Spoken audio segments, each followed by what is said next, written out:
Assalamualaikum warahmatullahi wabarakatuh. Waalaikumsalam warahmatullahi wabarakatuh. Alhamdulillah, siang ini kita dapat kembali bertemu dalam kegiatan proses pembelajaran. Baik, sebelum kita memulai kegiatan kita, mari sama-sama kita merendahkan hati kita, membuka pintu hati kita untuk memohon, berdoa kepada Allah. Mudah-mudahan apa yang kita lakukan hari ini bernilai pahala dan dapat menambah ilmu bagi kita. Berdoa, silakan dipimpin oleh Loli. Silakan Loli. Istaqimna, saya nak berdoa.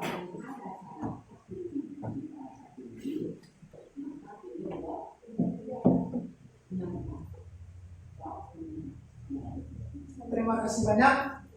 Baik, sebelum kita lanjutkan, kita ambil absen dulu.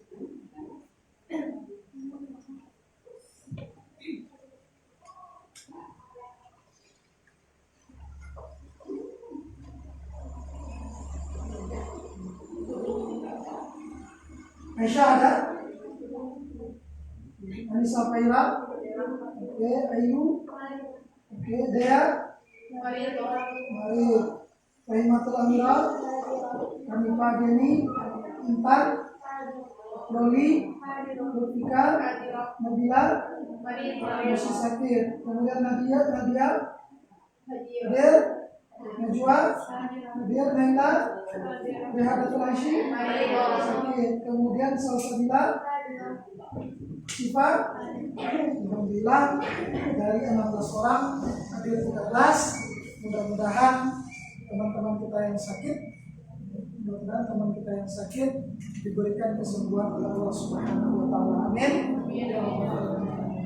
Baik, sebelum kita lanjutkan, silakan diluruskan bicara dulu. Sampaikan bicara dulu. Oke. Teruskan geser ke belakang dikit. Bagus. Baik, terima kasih banyak. Pada hari ini materi kita yaitu berkaitan dengan baca apa ini? Sejarah pengumpulan Al-Quran pada masa Nabi Muhammad Sallallahu Alaihi Wasallam. Baik, yang pertama tentu sebelum kita masuk kepada materi tersebut, masih ingat dengan materi sebelumnya? Apa materi kita sebelumnya? Penurunan. Yang pertama apa materinya kemarin, Salsabila? Tentang apa kemarin kita bahas tadi? Dalil turunnya Al-Quran. Yang kedua apa sih Pak? Fase turunnya Al-Quran. Yang ketiga apa? Yang ketiga adalah hikmah turunnya Al-Quran secara bertahap. Hikmah turunnya Al-Quran secara bertahap. Ini yang kita pelajari kemarin pada minggu yang lalu. Artinya kita mengenal dari mana Al-Quran itu turun. Bagaimana proses turun. Lalu apa hikmah turunnya Al-Quran itu secara berangsur-angsur. Untuk saat ini, ya, sebagaimana yang kita sudah buka di awal tadi, yaitu tentang sejarah pengumpulan pada masa Nabi Muhammad Sallallahu Alaihi Wasallam. Kira-kira kalau kita ibaratkan sebuah barang datang ke rumah, Caca, orang ngantar perabot ke rumah. Perabot yang diantar itu adalah ada almari, ada kasur tempat tidur. Lalu yang jadi pertanyaan sekarang, bagaimana meletakkan barang tersebut sama dengan ini? Al-Quran itu sudah datang, sudah turun. Lalu bagaimana proses pengumpulannya? Masih ingat kemarin dengan ini? Masih? Berapa lamanya? 23 tahun. Kira-kira terbayang enggak bagaimana sulitnya mengumpulkan? Ya, bagaimana enggak sulitnya mengumpulkan sehingga dia bisa terkumpul satu? Inilah yang akan kita urai pada pertemuan saat ini, yaitu bagaimana proses yang dilakukan oleh Rasul setelah Al-Quran itu turun selama 23 tahun. Kira-kira dari yang kita uraikan tadi, kira-kira apa yang jadi pertanyaan? Yang rasanya kamu belum terbayang tentang bagaimana yang dialami oleh Rasul dan para sahabat. Ada yang mau bertanya? Ada? Bagaimana proses mengumpulkannya? Cara mengumpulkannya itu bagaimana? Tempatnya bagaimana? Sudah banyak pertanyaan. Bagaimana proses dari Rasul dengan sahabat? Di mana tempatnya dikumpulkan? Kemudian bagaimana proses pengumpulan? Pertanyaan-pertanyaan itulah nanti yang harus kita jawab. Jelas? Jelas. Baik. Sekarang kita lihat dulu. Apa yang akan kita tuju? Yang pertama adalah dengan kita belajar hari ini, kita akan menganalisis bagaimana proses pengumpulan Al-Quran itu secara dalam bentuk hafalan. Artinya apa? Al-Quran itu dikumpulkan dalam bentuk hafalan. Berarti berkaitan dengan para sahabat. Yang kedua, bagaimana pengumpulan Al-Quran dalam bentuk penulisan. Berarti sambil dihafal, sambil ditulis. Itulah yang akan kita cari. Selanjutnya, bagaimana pengumpulan itu dapat kita sajikan nanti, dapat kamu uraikan, dapat kamu jelaskan. Terakhir, bagaimana pengumpulan Al-Quran dalam bentuk yang diceritakan. Kalau menyajikan artinya kamu menceritakan. Kalau tadi hanya menganalisa. Kalau kan beda itu. Kalau menganalisa membaca saja. Kalau sudah menyajikan, artinya kamu bisa menceritakan. Bisa kamu menceritakan. Bisa dipahami kira-kira? Bisa dipahami kira-kira? Bisa. Masih semangat? Semangat. Masih semangat. Baik. Untuk yang pertama, ini peta konsep. Oke? Pembukuan Al-Quran pada masa Nabi Muhammad dibagi dengan dua kategori. Yang pertama, hifz. Yang kedua, kitab, menulis. Oke? Yang pertama menghafal, yang kedua menulis. Baik, ini peta konsep sederhana yang perlu kita analisa.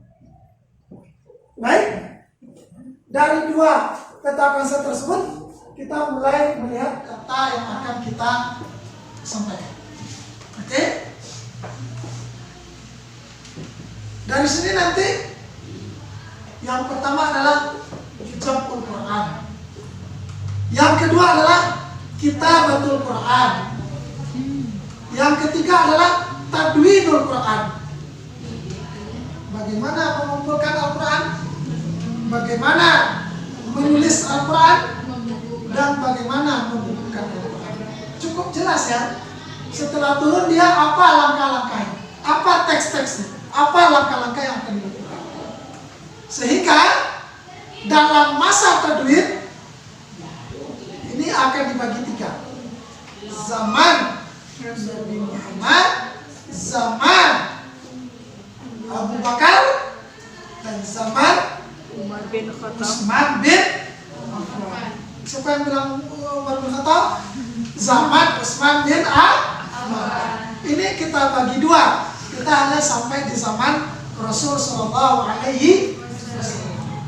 Nah, terbayang ya? Karena Pak yang materinya bagaimana proses yang terjadi di zaman Nabi Muhammad Shallallahu Alaihi Wasallam. Bisa kita lanjutkan? Masih nangkap? Masih semangat? Masih. Terima kasih. Kita lanjutkan. Apa yang akan keluar? Oh, ternyata kamu disuruh dulu untuk nonton. Biasanya kita senang nonton. Kita senang nonton.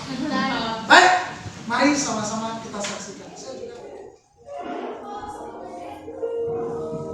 Berbicara tentang atau istilahnya jam berkurang, ada juga yang menggunakan jam ada juga atau sejarah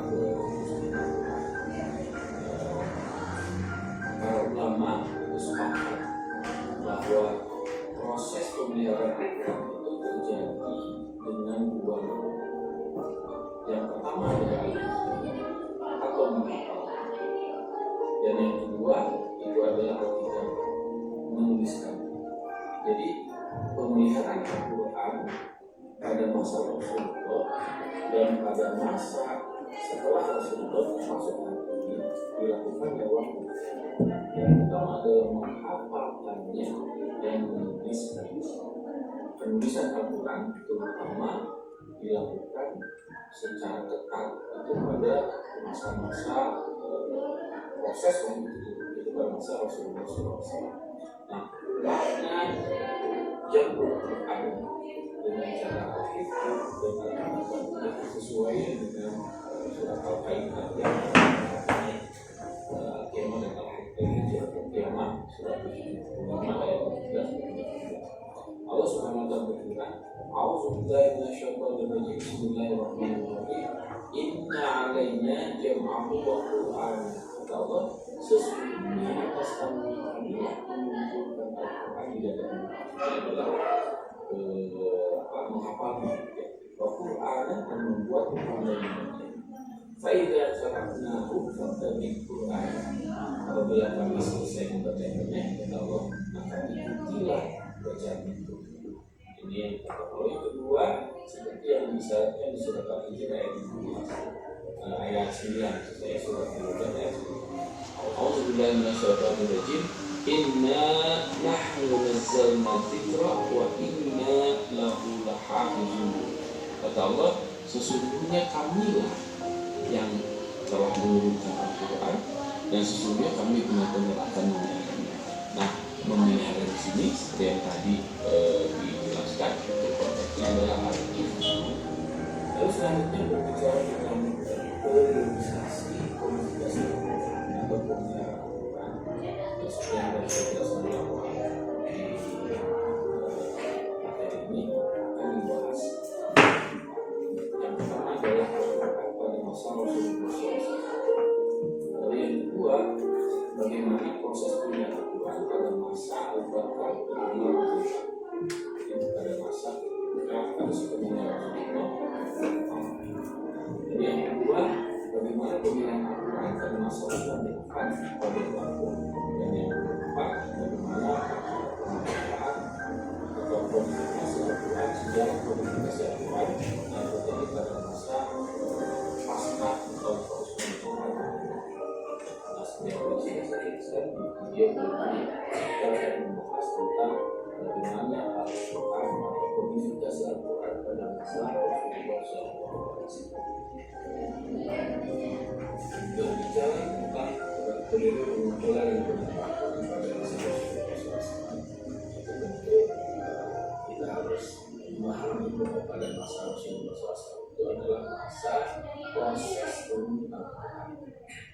Beberapa proses pengumpulan itu dilakukan terjadi selama 22 tahun, 22 atau kurang lebih 23 tahun masa kemudian. Pada masa itu proses pemeliharaan Al-Quran itu terjadi dalam dua metode. Cara Rasul untuk menjaga keahlian dalam kepastian Al-Quran sampai Al-Quran Yang pertama adalah dengan menghafalkan. Yang kedua dengan menuliskan. Yang lakukan kita harus punya waktu untuk untuk menjadi itu empat hal yang membuat para sahabat motivasi pertama karena aku sudah kemudian yang kedua adalah salah satu ibadah yang pertama adalah menghafalkan, yang ketiga prioritas menjadi ukuran karena itu dan Rasul-Rasul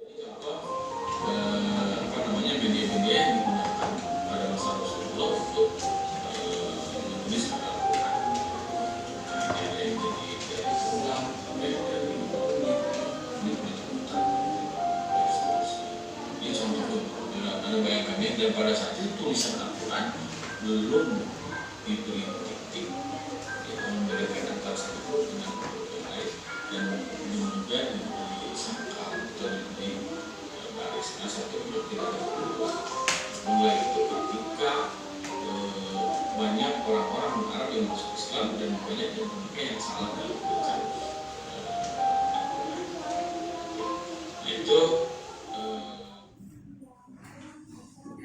proses yang dilakukan oleh Rasul dan bagaimana pula langkah-langkah yang dilakukan oleh para sahabat, sampai-sampai tadi ada digambarkan media yang mereka gunakan.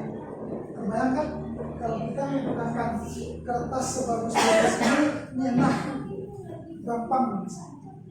Mereka menggunakan media yang aneh, yang sulit untuk dilakukan, sehingga secara global dari video tadi itu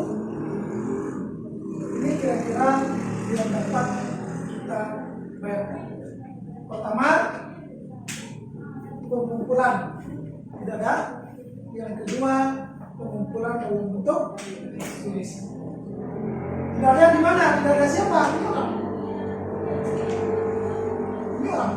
Ditulisan di mana? Di tempat. Oke, di tempat. Itulah yang dilakukan oleh para sahabat selama berapa? Lebih kurang 23 tahun lebih mengkoordinir penghafalan dan mengkoordinir penulisan. Ada tulang, ada pelepah kurma, ada kulit, ada batu dan sebagainya. Mereka menuliskan Al-Quran. Gitulah yang terjadi di zaman Rasul Shallallahu Alaihi Wasallam. Sudah terbayang? Sudah terbayang ya? Dan nampak kira-kira sudah bisa dianalisa? Sudah bisa kira-kira dituliskan? Sudah bisa. Baik, untuk kesempatan selanjutnya silakan saja yang di situ menghadap kelompok saja. Silakan menghadap kelompok. Nanti menghadap ke situ aja. Ya, enggak apa-apa. Silakan menjual ke belakang. Menjual menghadap ke belakang. Silakan untuk dituliskan nanti untuk disampaikan. Silakan dituliskan, saya kasih masing-masing. Kalau dibagikan, yang ditulis apa saja yang kamu bisa tangkap di dalam kolom titik-titik tadi. Kolom titik-titik. Silakan diisi di situ. Ditulis nama di situ. Waktunya tidak lama, cukup dalam waktu 3 dalam waktu 5 menit saja. Silakan dituliskan apa isinya.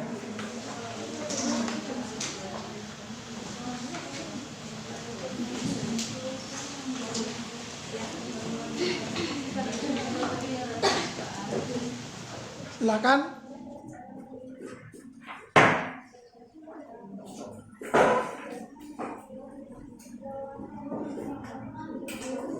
Jangan lama-lama, ditulis saja sepahamnya kamu dari yang kita saksikan tadi. Ada 3 poin di sana.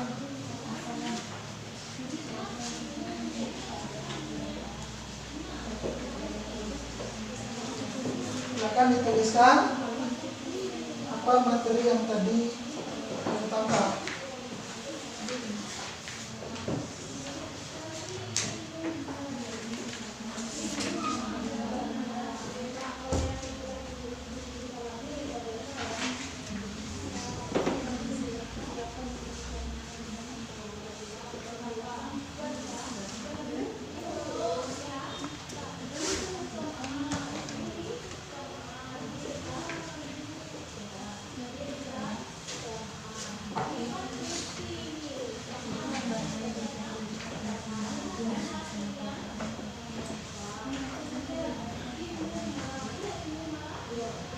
Waktu kita tidak lama, hanya 5 menit saja menuliskan poin-poin dari materi kita yang ada. Kalau ada nanti kamu yang tidak mengerti, persiapkan pertanyaannya yang akan dijawab oleh teman-teman nanti. Selesai ya? Selesai ya KPD-nya? Lembar kerja peserta didik. Oke, selesai? Udah ya? Udah ya? Semuanya sudah selesai? Oke. Nila udah? Oke.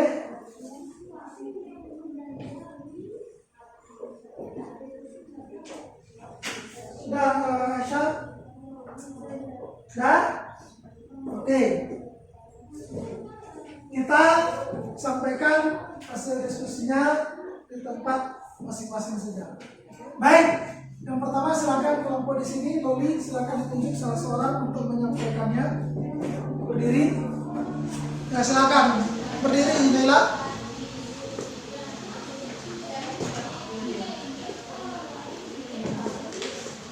Pembukuan dengan hit, sahabat menghafal ayat Al-Quran yang disampaikan oleh Rasulullah. Oke.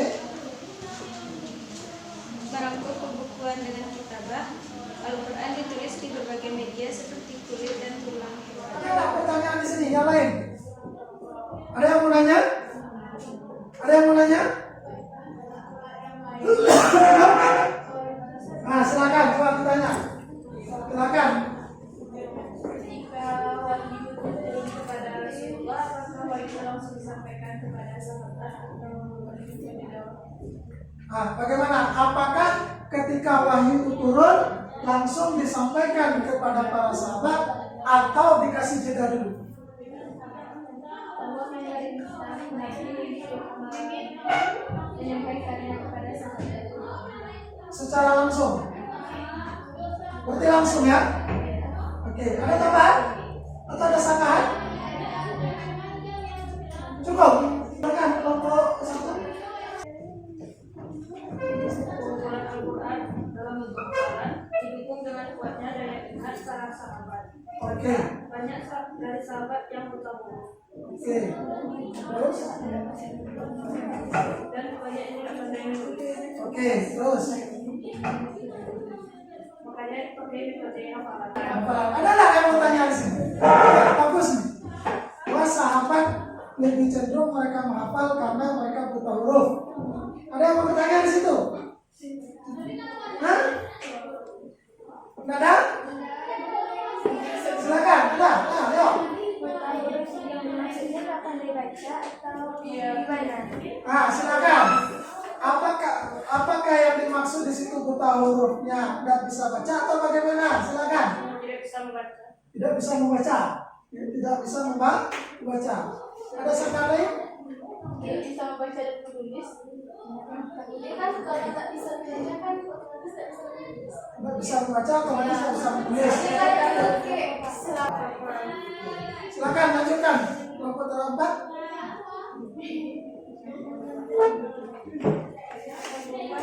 Yang disebabkan karena kuatnya hafalan, namanya buta huruf. Kemudian banyaknya orang yang tidak pandai menulis.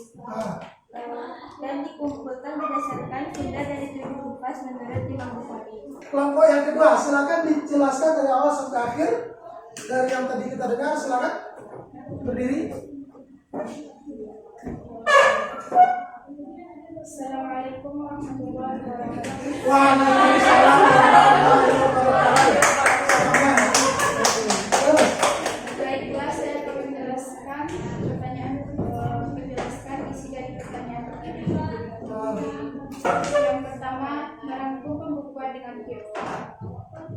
Semua ayat Al-Quran dihafal oleh para sahabat dengan beberapa modifikasi, di antaranya yaitu Al-Quran merupakan pedoman hidup. Kedua, salah satu ibadah yang utama. Ketiga, prioritas menjadi imam. Dan yang keempat, perintah Rasulullah. Sebab pembukaan Al-Quran secara adalah Buatnya hafalan para sahabat. Sahabat ramai yang buta huruf dan ramai yang pandai tulisan. Ramai yang tidak pandai menulis. Oke. Dan yang kedua, merangkum pembukuan secara dicatat. Pada masa Rasulullah, Al-Quran ditulis oleh para sahabat dan disusun seperti sekarang. Pada saat itu, Rasulullah membentuk gangguan atau kesekretariatan. Salah satunya adalah Zaid bin Sabit yang menulis kitab itu. Metode salah satu media tulisan Zaid bin Sabit adalah di tulang pelengkap rumah, batu, dan sebagainya. Udah terbayang ya bahwa para sahabat dengan Rasul sudah melakukan hal yang luar biasa terhadap Al-Quran. Pertama, mereka mengumpulkan dengan dihafal. Yang kedua, mereka mengumpulkan Al-Quran dengan metode ditulis. Dengan tulis, dengan banyak cara, dengan banyak fasilitas, menggunakan batu, menggunakan tulang dan sebagainya. Apa untuk kita semuanya ternyata bisa untuk kita. Baik, tadi ini masing-masing kelompok. Ya, silakan nanti ditempelkan. Ini sudah diacak. Kamu cari jawabannya, kamu tempelkan di situ. Bisa dipahami kira-kira?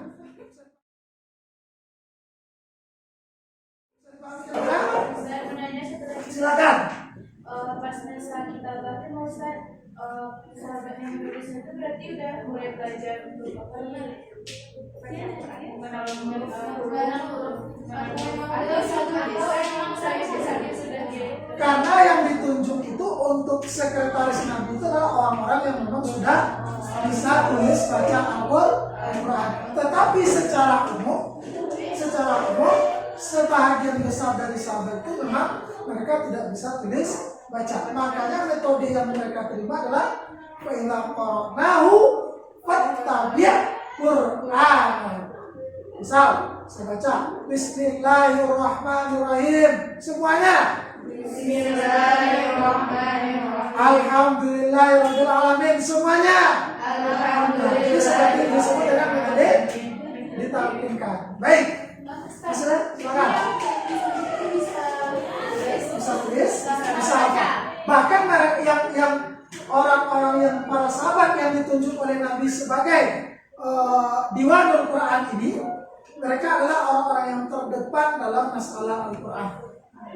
Bisa menulis dan bisa menghafal semua dari Al-Quran tersebut. Sampai nanti perlu dicatat, mereka ini juga dilanjutkan sampai kepada masa terakhir pembukuan Al-Quran. Siapa masa terakhirnya? Masih dipimpin oleh Zaid bin Sabit. Bisa dipahami kira-kira? Oke, silakan sekarang nanti ada kita. Oke, semuanya ikut, kalau bisa dibagi. Nih, silakan dibagi. Oke, silakan disusun. Silakan sudah, jangan pakai lama-lama.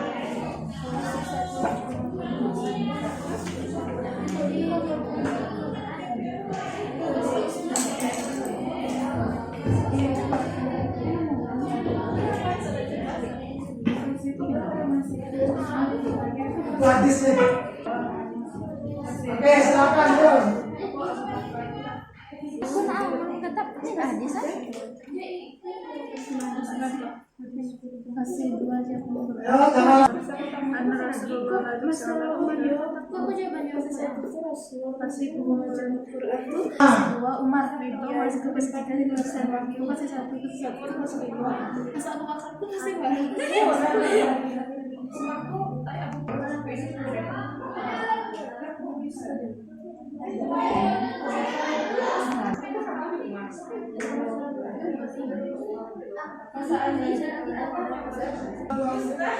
Oke, dari tampil ya.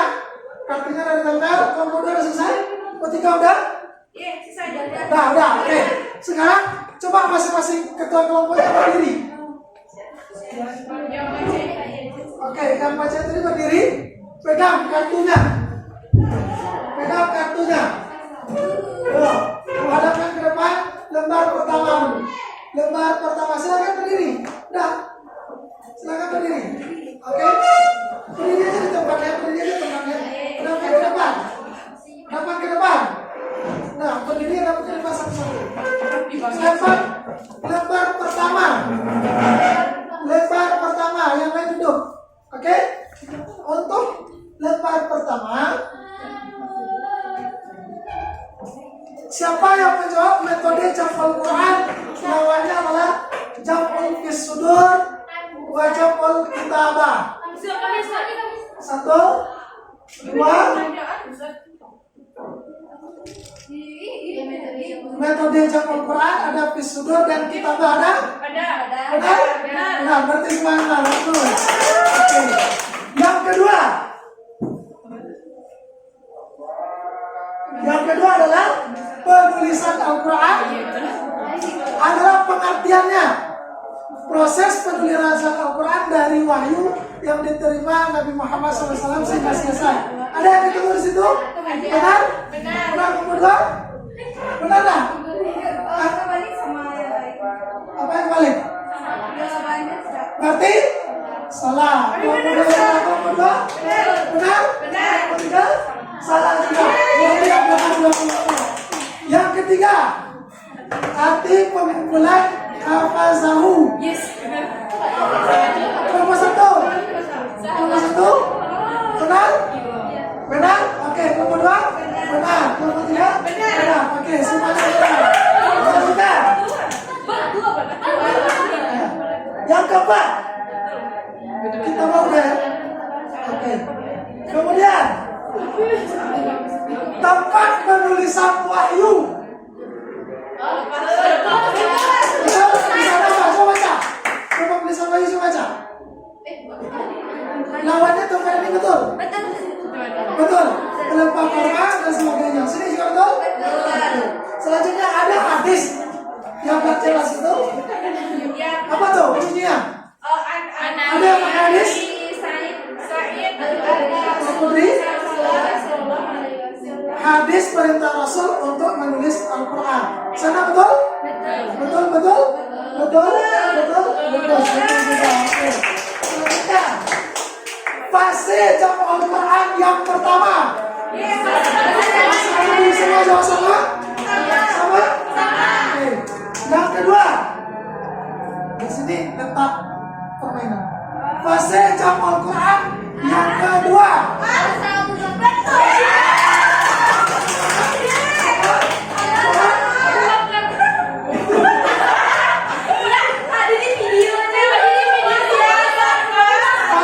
ketiga. Jam'ul Quran pada masa siapa? Berarti yang berlebih itu dua. Yang pertama adalah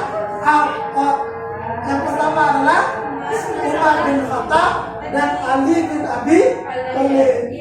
Siapa yang begitu? Coba lihat nomor satu apa lebihnya? Coba lihat lebih. Ini lebihnya apa tuh? Umar bin Khattab dengan salah letak ya. Ini coba lihat mana lebihnya? Semua kita lebihnya. Oke, terus apa lebihnya?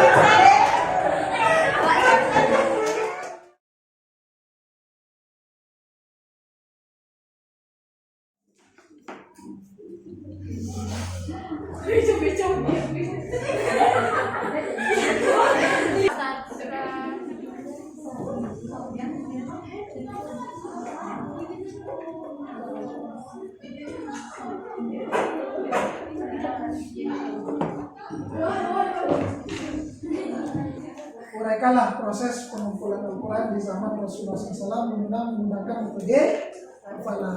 Artinya diskusi, kemudian mengikuti kegiatan melaksanakan penyusunan kartu diisi dengan kursor, kemudian kita ikuti ujian melalui media Google Form, sehingga terakhir waktunya kita untuk menyimpulkan secara bersama-sama. Yang pertama adalah Ayo sama-sama.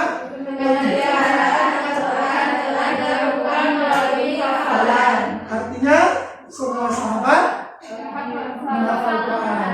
Yang kedua,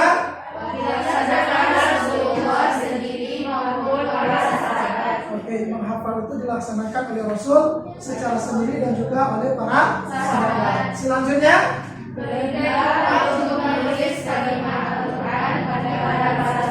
artinya Rasul memerintahkan kepada para sahabat untuk menulis Al-Quran. Selanjutnya, mereka ditujukan untuk membuat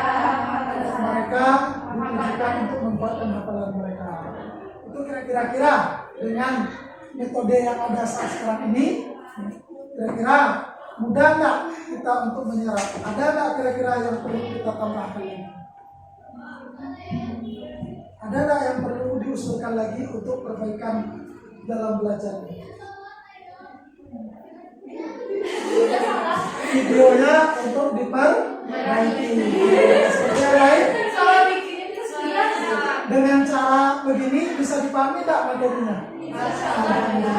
Berarti dengan metode ini materinya bisa dipahami, cuman diperbaiki lagi nanti video. Ada yang tertarik? Untuk selanjutnya, ingat materi kita yang akan datang, kita akan pindah kepada masa Abu Bakar. Kita akan lanjutkan kepada masa Abu Bakar, kemudian masa Utsman bin Affan. Kemudian karena terjadi dua fase, kalau seandainya sudah dilakukan oleh Abu Bakar, kenapa Umar mesti melakukan lagi? Kenapa Utsman mesti melakukan lagi? Maka perlu kita kaji di situ adalah perbedaan masa Abu Bakar dengan perbedaan masa Utsman. Karena yang akan kita bahas pertemuan kita yang akan datang. Baik, saya pikir untuk hari ini cukup dipahami materi kita. Sudah sampai apa yang kita maksud. Mudah-mudahan dapat menjadi tambahan ilmu bagi kita. Sepakat? Amin. Amin. Ya Rabbal Alamin. Baik, mari kita tutup dengan mengucapkan doa kafaratul majlis. Subhanakallahumma wa bihamdika asyhadu an la ilaha illa anta astaghfiruka wa atubu ilaik. Syukran jazilan. Assalamualaikum warahmatullahi wabarakatuh. Waalaikumsalam.